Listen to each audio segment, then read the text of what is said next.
Hello and welcome to the Weight Free Wellness Podcast. I'm your hostess, Tara Bachland, creator of the Weight Free Wellness Podcast and author of You-niversal Self-care, Improved Health Through Self-Understanding. And I am so excited to have our guests on, Mickey Trescott and Angie Alt. They are the authors of the Autoimmune Wellness Handbook. And I'll tell you, I've been through the whole thing. It is spectacular beginning to end, and I highly, highly recommend it. So welcome, Mickey and Angie. Thank you so much, Tara, for having us. My pleasure. So if we could start, for us to get to know you a little bit, let's maybe start with Angie. Where are you from? Because we're doing this podcast, you're on different coasts. Yeah, we run a bi-coastal biz. So I live just outside of Washington, D.C. on the East Coast, but I'm originally from Montana. So shout out to the rural states peeps out there. Yeah, that's where I live. And I'm over here on the West Coast in Oregon, kind of in the rural neck of the woods of Portland, Oregon. Nice. Well, so cool that we can meet here online and have a lovely conversation. I would love to hear more about you and your education background, because definitely in your book, you can tell you have tons of personal experience with autoimmune disease. But what's your education background that lends to such a great piece of work? Angie. So I started out getting a certification as a health coach. I got that through the Institute for Integrative Nutrition. And that kind of gave me the platform that was really accessible to start working with clients and just working on, basic goals and helping clients kind of find a path to those health goals. But I definitely wanted to take it further and get more in depth, especially on the nutrition side, as is probably obvious in our book. So then I finished my education getting a certification as a nutritional therapy consultant through the Nutritional Therapy Association. And that is a very intense program of about 9 months, just really digging into deep dietary healing and kind of how to, apply foundational processes to wellness. And, I took that further with my clients and myself, and that's how I got here. Very nice. How about you, Mickey? Yeah, so my background is as a personal chef, and when I got sick, I was thinking, what am I going to do when I go back to work? And I knew that long hours standing in a kitchen was probably not going to work out for my new autoimmune body. So I enrolled in the Nutritional Therapy Association Nutritional Therapy Practitioner Program, which is really similar to what Angie's done with the Nutritional Therapy Consultant. The only difference is there's a little bit hands-on with their functional evaluation, but other than that, all of the nutrition and that kind of knowledge is the same. So yeah, that's how I work with clients, is as an NTP. Great. Well, it sounds like you two have a lot to lend and in working together. Now, if I read correctly, if I'm recalling correctly, you both had separate websites and businesses, and you recently combined. Is that correct?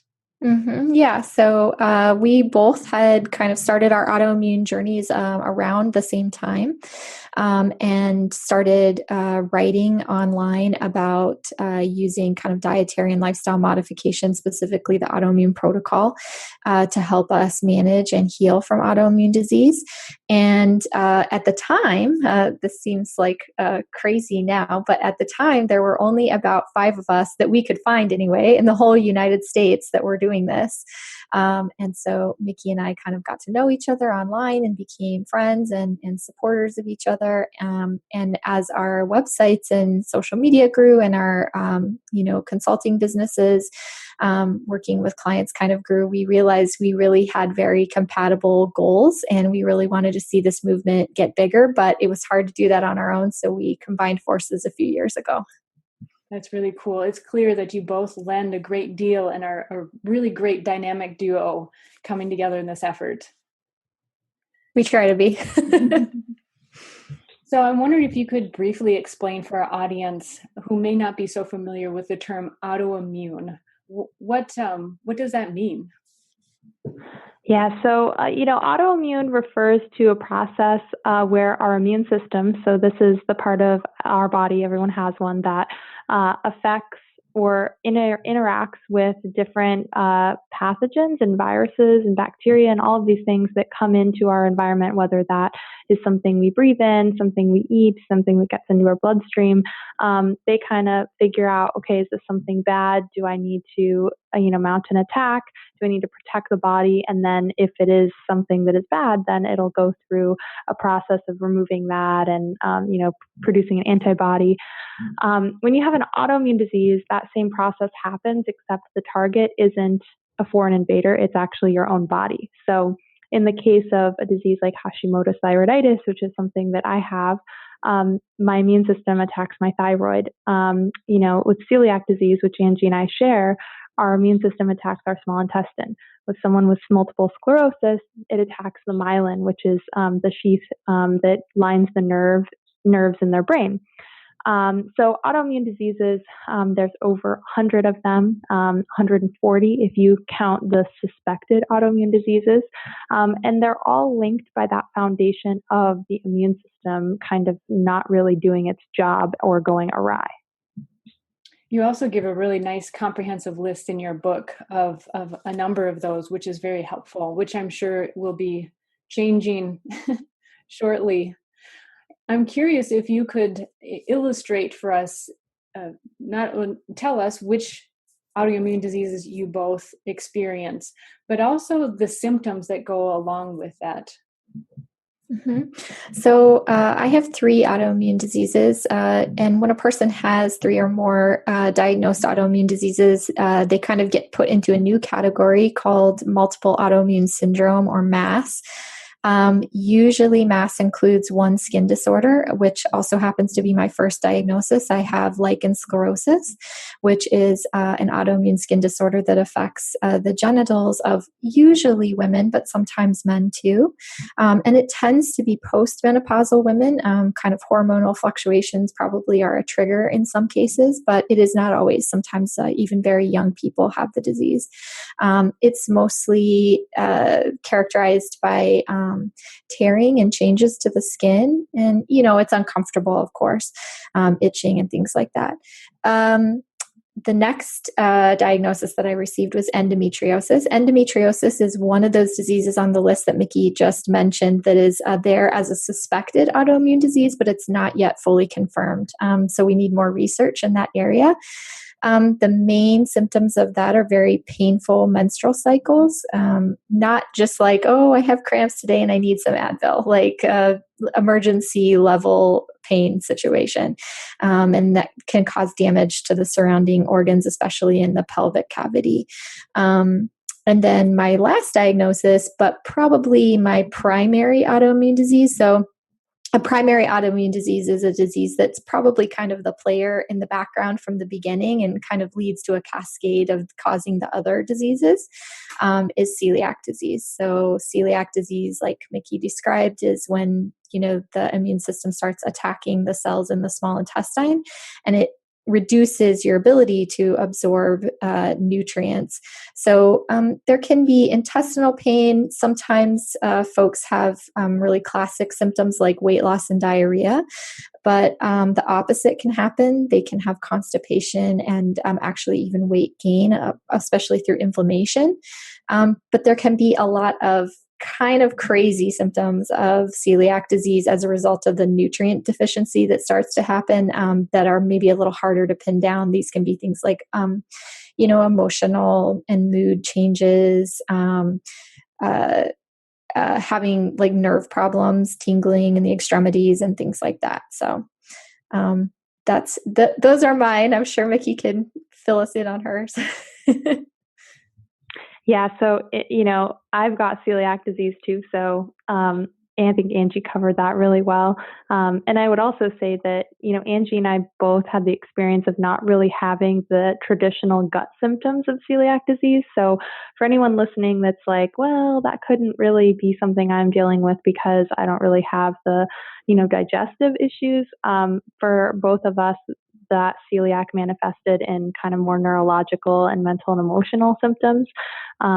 which, like Angie said, kind of goes into that nutrient deficiency.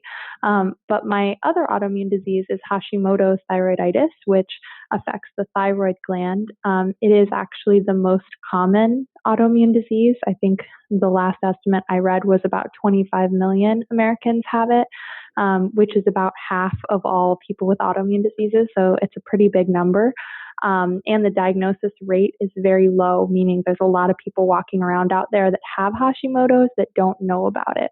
And the reason is because hypothyroidism, so the result of Hashimoto's, so that is a slowing of the thyroid function, is very, very prevalent in our country today, but not a lot of doctors check for the root cause being the autoimmune disease that causes it. So, if you are on thyroid hormone replacement or you've been told that you have a sluggish thyroid, you should actually probably go to your doctor and ask to be tested for the antibodies.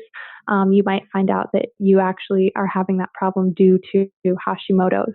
And the symptoms of Hashimoto's are very, very, there's a very wide variety of things you can suffer from just because every cell in your body needs thyroid hormone. So at the cellular level, if it doesn't have what it needs, you can have that dysfunction. So for me, I noticed a loss of feeling in my fingertips. My hands and feet were very cold. I was actually very cold even in the summer. So it didn't really have anything to do with like ambient temperature in my house, temperature outside. I just could not get warm no matter what. My hair would fall out. I had no energy. It was very hard to get out of bed in the morning. Even if I slept for 10, 12 hours, I was just exhausted all the time. A lot of muscle fatigue, and then a lot of mental and emotional stuff. So a lot of insomnia, a lot of anxiety, depression, that kind of thing. Some people with thyroid disease experience weight gain that isn't really fixed by diet. It's uncontrollable.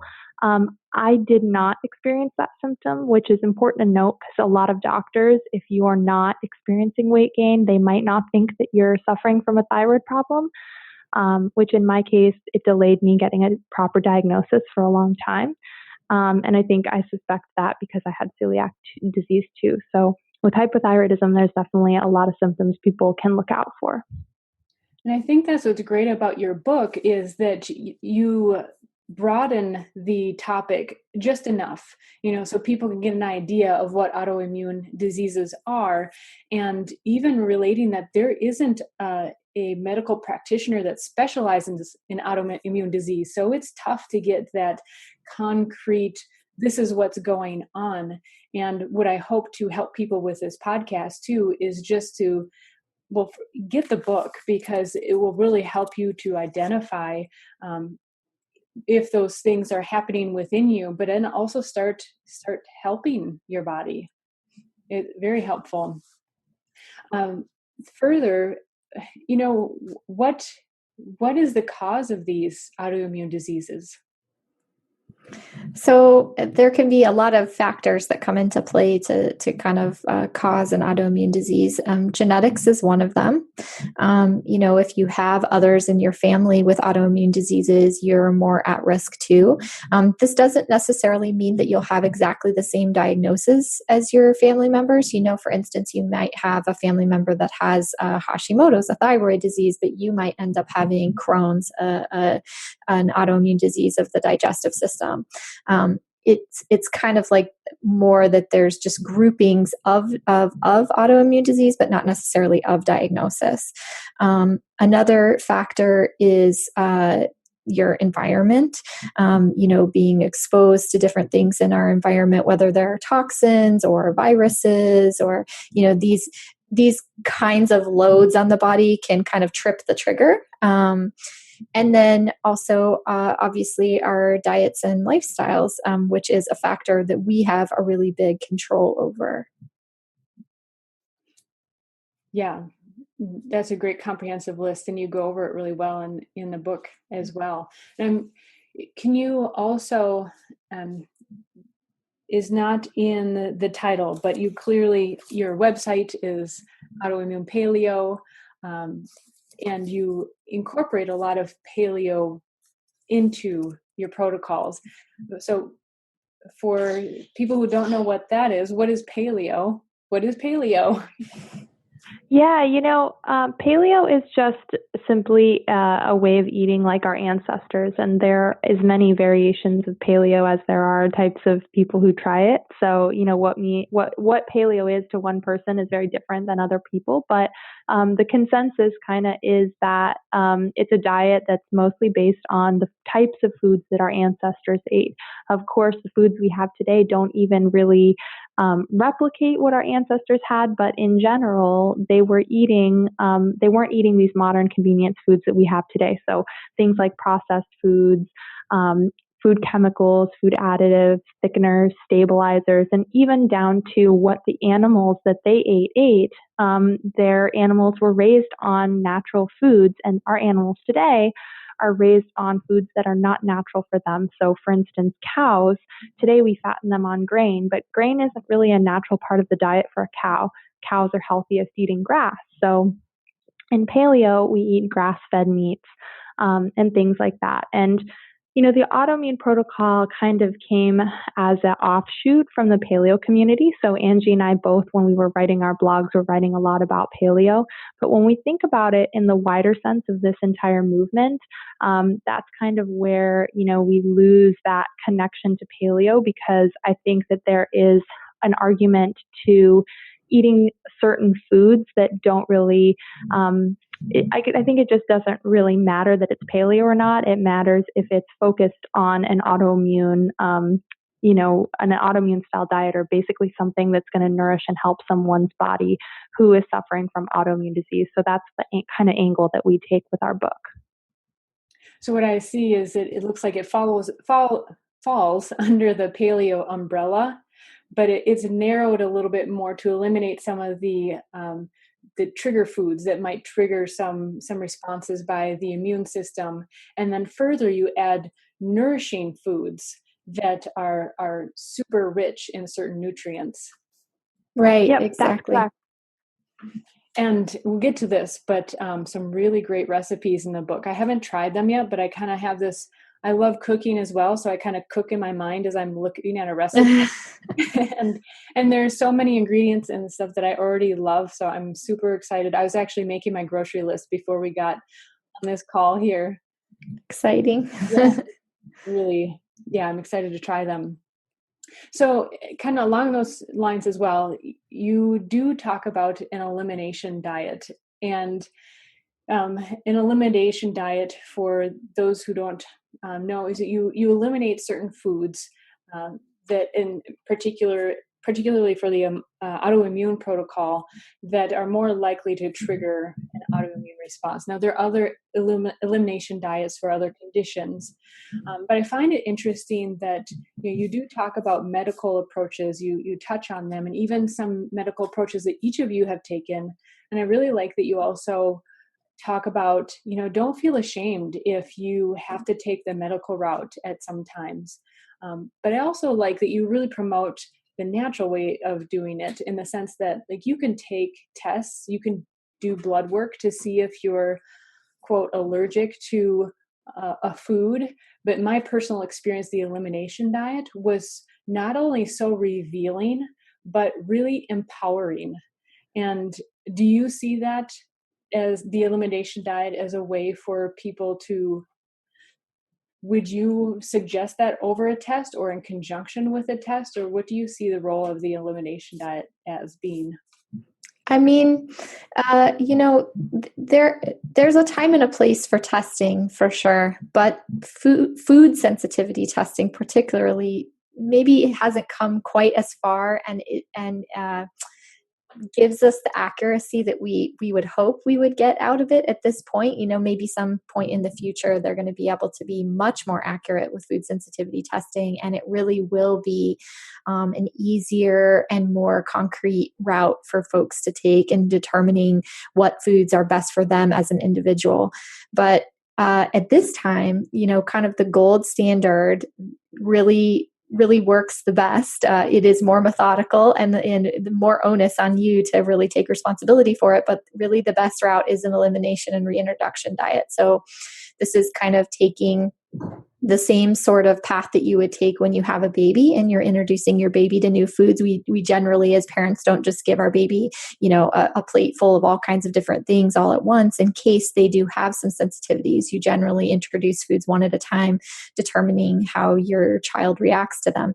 But we don't really ever kind of reset and do that in adulthood. And some sensitivities may have occurred along the way. And this is a way to kind of clean the slate as much as is possible. I mean, you can't just start from zero, obviously, but, kind of clean the slate as much as possible and then slowly, determine what foods through the reintroduction process truly are a problem for you, you're sensitive to them, and what foods really work for you.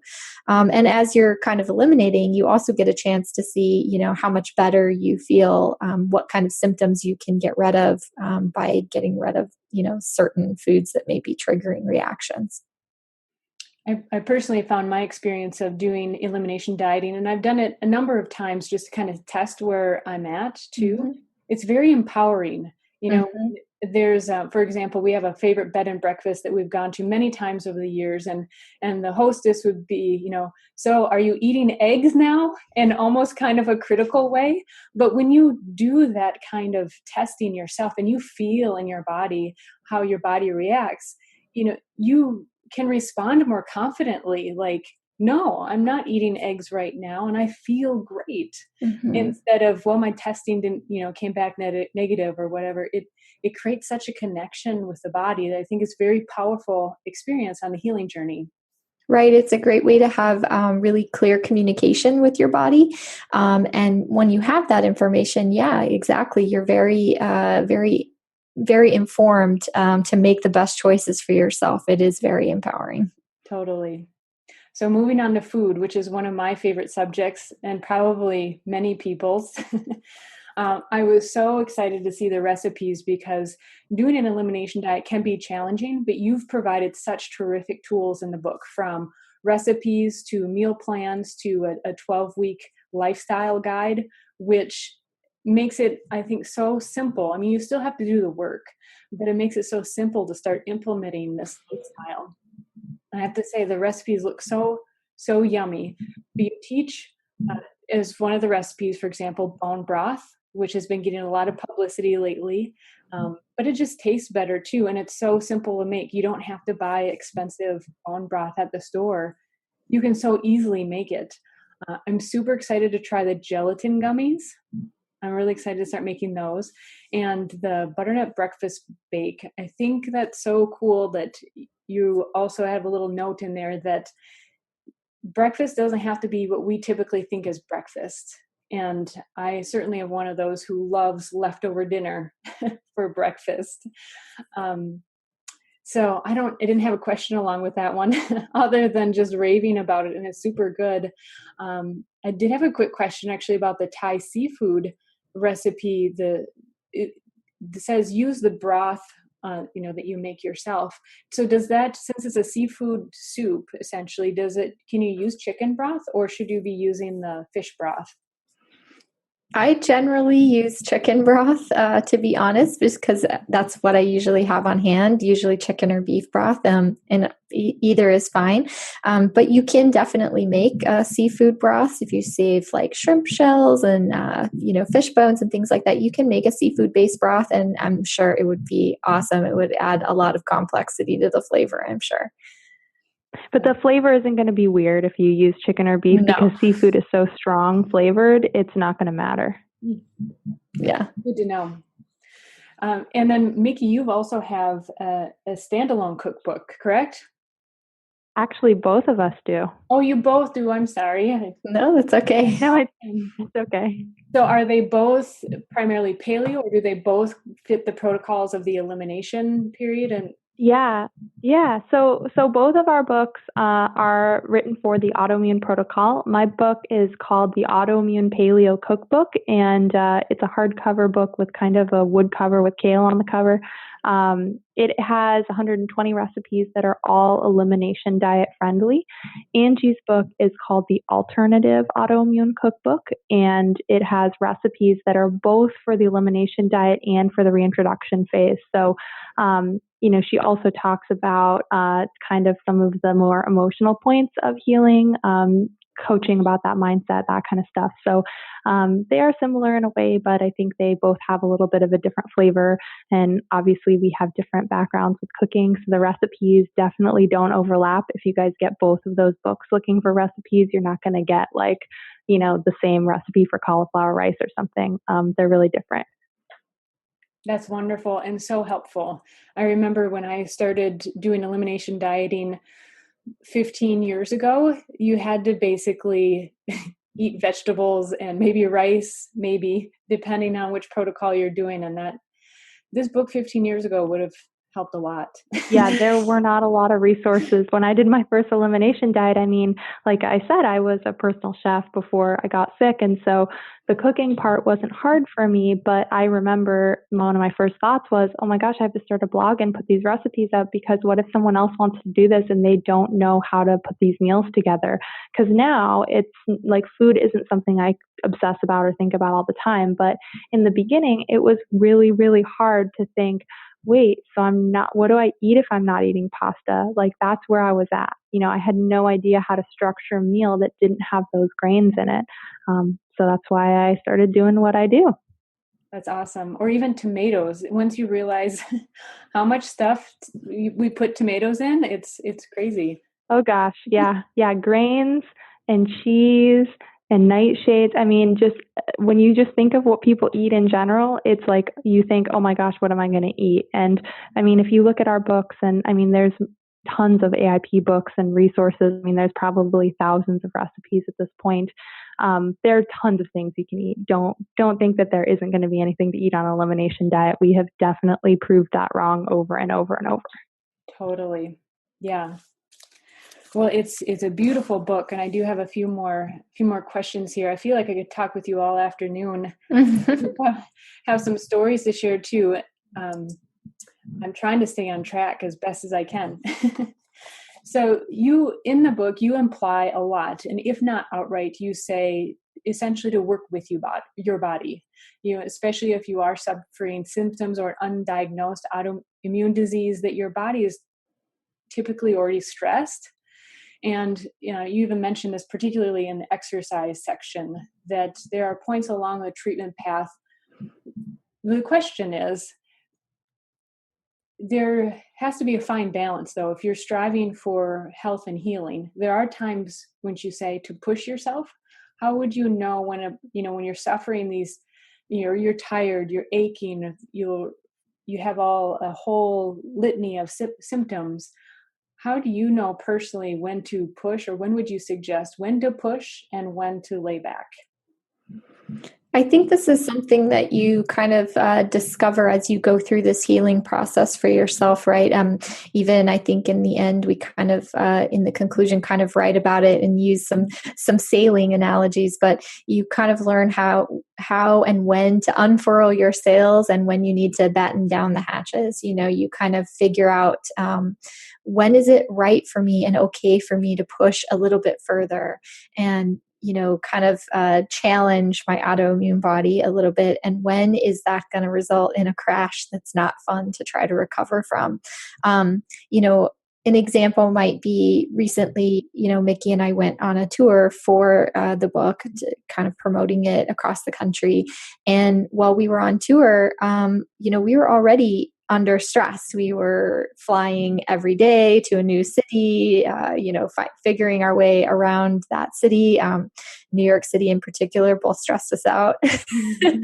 And, eating in different places and being exposed to all kinds of, different things as we're traveling. And so in that setting, Mickey and I meditated every day. We took naps on every day that we could take a nap. We left our signings, and instead of going out and celebrating and hanging out with people all night long, or friends in whatever city, we went back to our hotel and tried to get in bed as soon as we could and get the best sleep that we could. We took time to walk every day and get a little bit of movement in without overdoing it.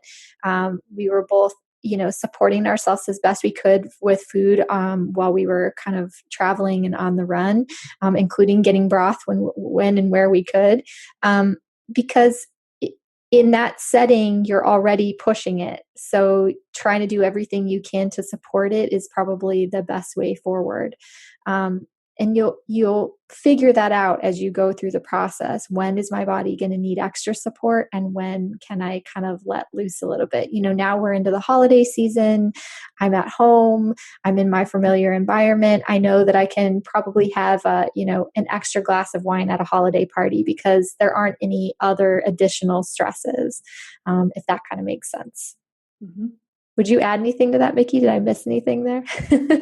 No, I think that was a really good way to describe that. And I guess maybe in terms of exercise, we talk a lot about how it's important for people if they're not exercising, and if they are tired and they are in pain, it actually is important to try and get a little movement. And then if you're on the other side of the spectrum, you're feeling really great. If you overdo it, you might need to kind of like take a chill pill and like not do as much. And being in that really tired, fatigue state, it can be really hard to motivate yourself to get moving. But something that I had to learn was that some ways of exercising don't have to be strenuous. So I would actually sit on my bed and I would do just seated yoga with my upper body, and I would do some stretches and, raise my hands over my arms over my head, and I would kind of bend over and do little folds. But I wasn't doing what I thought of as yoga, but that's a step. And if you find you can tolerate that and you don't get tired and sore, then you can kind of move on to the next thing. And so there's always somewhere to go. Just because you can't go do a 90-minute hot yoga class or a CrossFit or whatever doesn't mean you're not ready to exercise. It just means that that's not the right thing for you right now.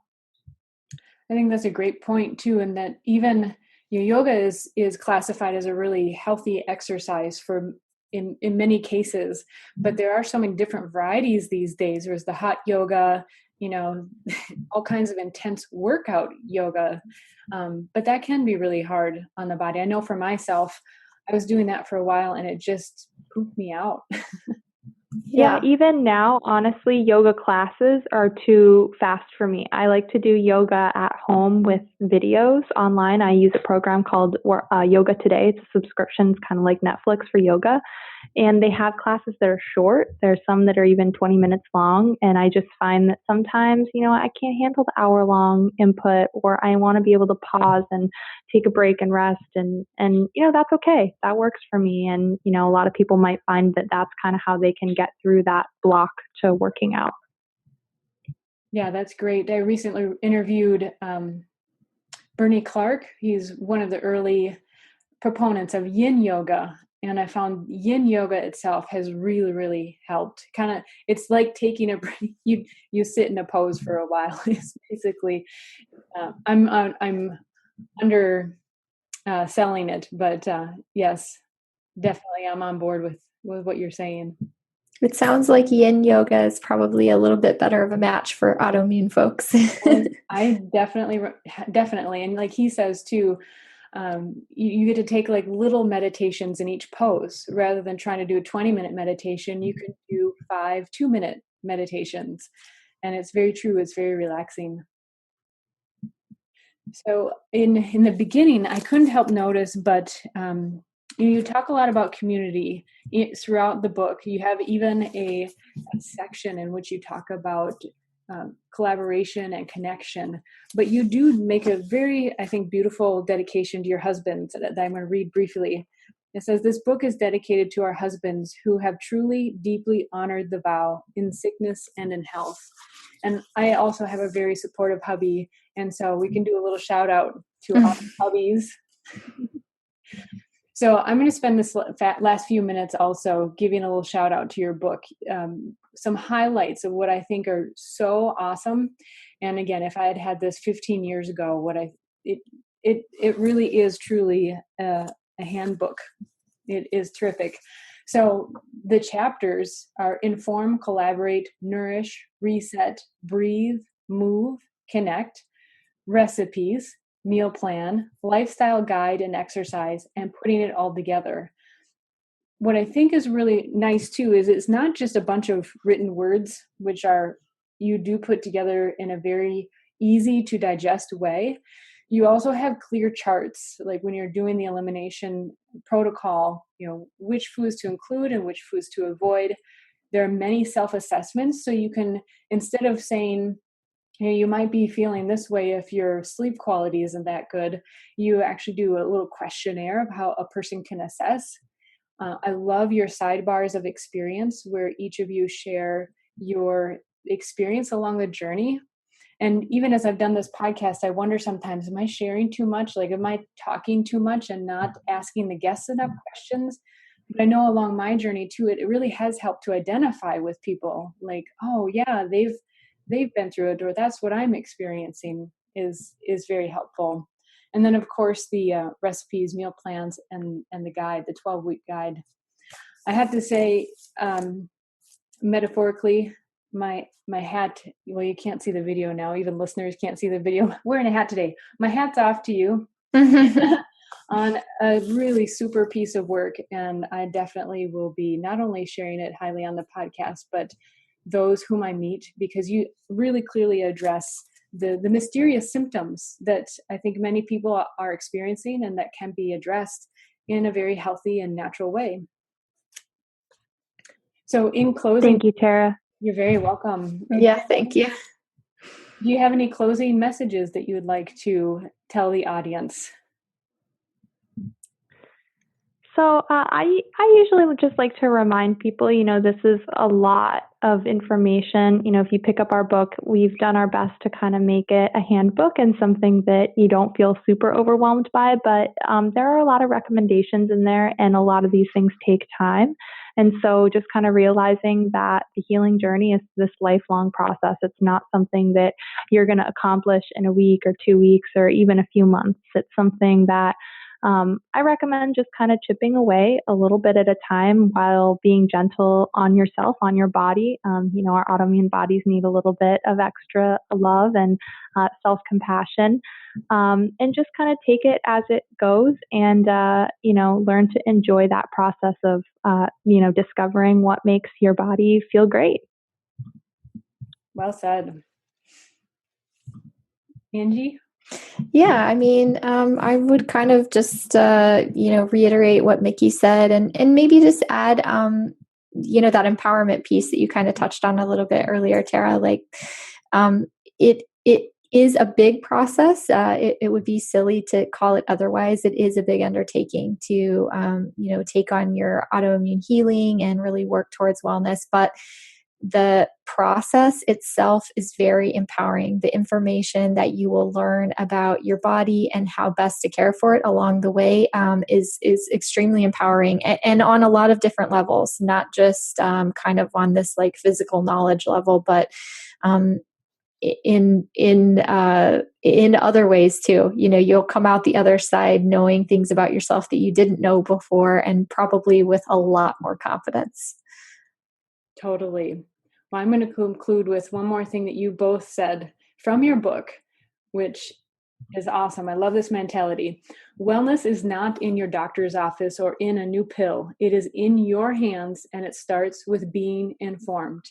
And I'd say a great place to start is by your website, your book for sure, to get informed about autoimmune disease and what you can do to help heal your body. Thank you both so much. I really appreciate you being on the podcast, and I'm so excited to share all your wonderful work. Thanks so much for having us. Yeah, thank you, Tara. Bye-bye. You can get the Autoimmune Wellness Handbook and many other wonderful resources at autoimmune-paleo.com. You'll also find links at weightfreewellness.com. Until next time.